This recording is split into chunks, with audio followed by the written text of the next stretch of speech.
Social justice and global education. As teachers, how do we bring these concepts into our classrooms? First, we need to define our terms. What is social justice? In class, we looked at Sen's theory, which contradicts Rawls' theory, and it all gets very intellectual and scholarly.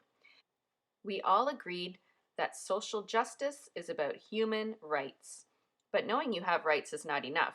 Social justice requires activism and political awareness. What is global education? We agreed it's about expanding horizons, bringing awareness to global issues, building empathy, and identifying simply as human, so that human rights means that we are all equally deserving of basic human rights. And what are those rights? We're talking about things like civil rights, which include things like labor laws and anti-discrimination rights. We're talking about access to things like food, water, healthcare, and education. And we're talking about the barriers to those things, like poverty. How are we bringing these issues into the classroom? We're teaching our students about the UN's global goals for sustainable development.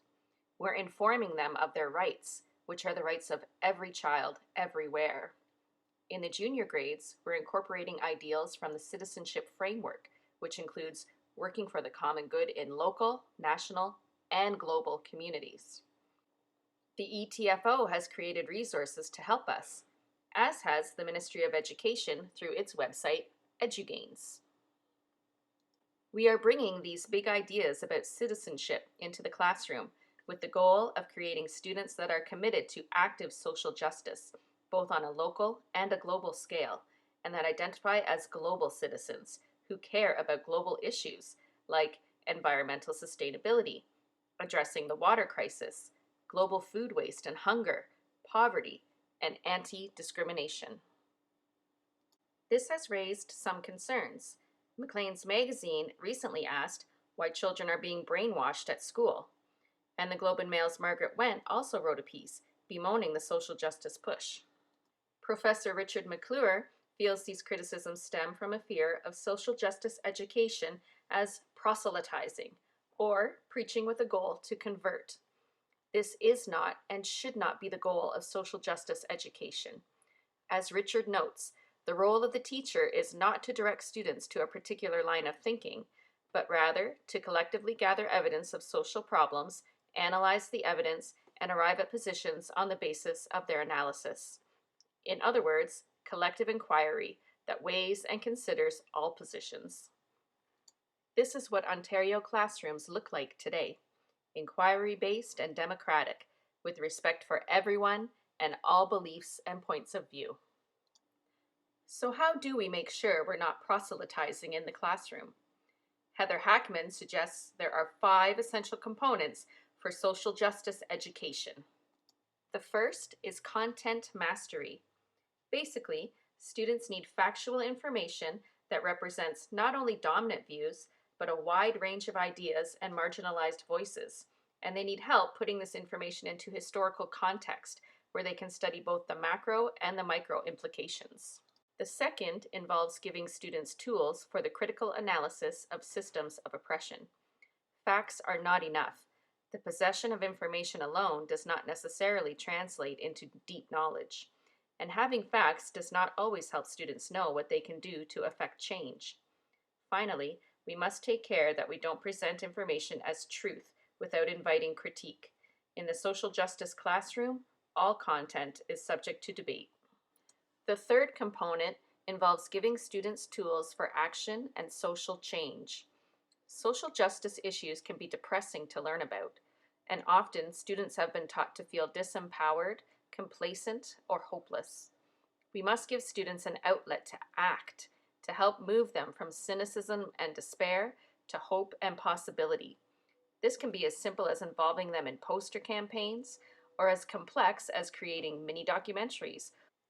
The fourth step involves both giving students tools for reflection and critically reflecting as the instructor. For teachers, it is essential to understand your positionality and privilege and how these things can affect your practice. For students, they too need to consider their privilege and work to erase the bystander myth that says, I'm a nice person, these issues have nothing to do with me. The final step is for teachers and asks them to consider the multicultural group dynamics of their classroom to inform their approach in instructing social justice issues. What happens when we bring social justice into the classroom in this way? When we provide information from many voices, open the floor to debate, give students an outlet to act, and ask them to critically reflect. Ideally, we get civically engaged students that know both their rights and their responsibilities and are unafraid to participate in respectful civic dissent and activism. As Heather Hackman says, educators need to disrupt the notion that silence is patriotic and teach students that their rights as citizens in this society carry responsibilities of participation, voice, and protest so that this can actually become a society of, by, and for all its citizens. There is one step Heather Hackman forgot, in my opinion. Media Smarts tells us that Canadian students are more connected, more mobile, and more social than ever. They are joining social media at surprisingly young ages. 7 of their top 10 favorite sites involve social media.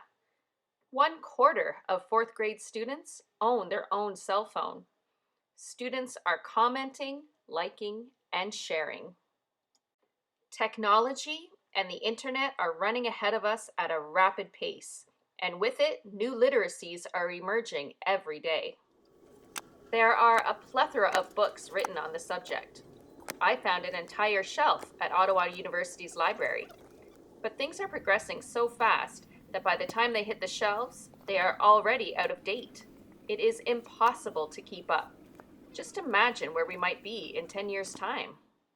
Our students have an ocean of knowledge at their fingertips, ready to access any time, and with cell phones, anywhere.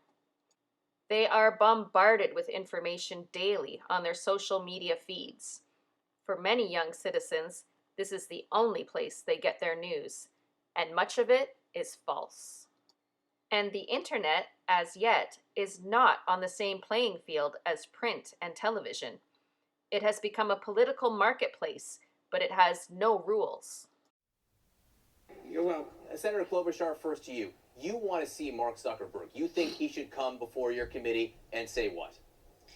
I think he should explain to the American people how this happened, how many people were hurt, and most importantly, how they're going to fix it.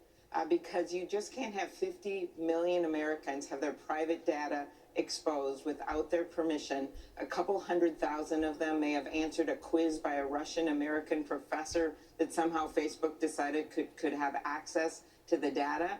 And this is what's happened. And I think you have a product which has been designed without a lock or without an alarm, and big surprise, some of the bad guys have gotten in. And so he needs to explain that, as well as the fact that we don't get support for our Honest Ads Act that I have with Senator McCain and Warner, which would simply put the social media sites on the same rules of the game as you see for print media and radio TV ads. Senator. How do students navigate this ocean?